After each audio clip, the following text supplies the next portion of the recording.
repeated the man, scowling blacker than ever. "I'll give you a sovereign for one."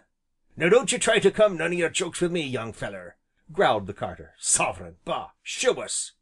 "Here it is," said Bellew, holding up the coin in question, "catch!" And, with the word, he tossed it up to the carter, who caught it very dexterously, looked at it, bit it, rubbed it on his sleeve, rang it upon the foot board of his wagon, bit it again, and finally pocketed it. "It's a go, sir!"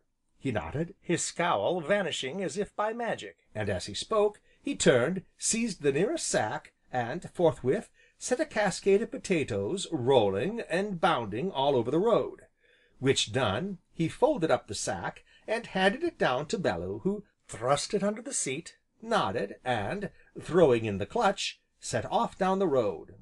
But long after the car had hummed itself out of sight, and the dust of its going had subsided, the carter sat staring after it, open mouthed.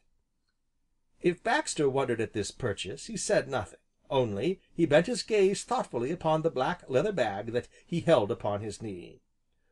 On they sped between fragrant hedges, under whispering trees, past lonely cottages, and farmhouses, past gate, and field, and wood, until the sun grew low.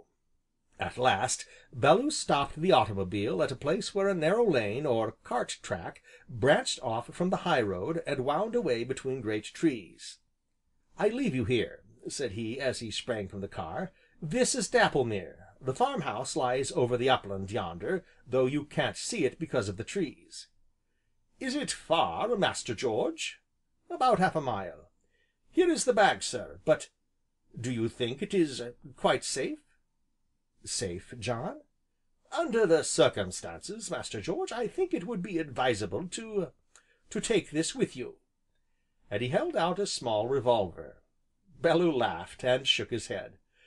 "Such things aren't necessary, here in Arcadia, John, besides, I have my stick, so good bye for the present. You'll stay at the 'King's Head,' remember." "Good night, Master George, sir, good night, and good fortune go with you." "Thank you," said Bellew, and reached out his hand. "I think we'll shake on that, John." So they clasped hands, and Bellew turned, and set off along the grassy lane. And presently, as he went, he heard the hum of the car grow rapidly fainter and fainter, until it was lost in the quiet of the evening. Chapter XXIV